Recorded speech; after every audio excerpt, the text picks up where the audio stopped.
आज कोणताही मनोरंजनाचा कार्यक्रम नाही, फक्त विचार देण्याचा कार्यक्रम आहे।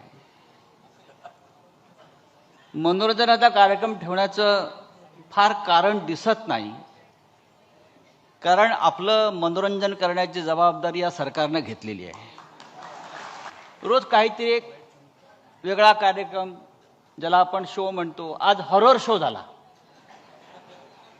आज पाहिलं तर एकदम हॉरर शो, थरारक सिनेमा। कोणीतरी एक मंत्री एका अघोरी बाबासह बसलेला आहे, उघडा बंब, टॉवेलवर, त्या अघोरी बाबाच्या हातात कवटी आहे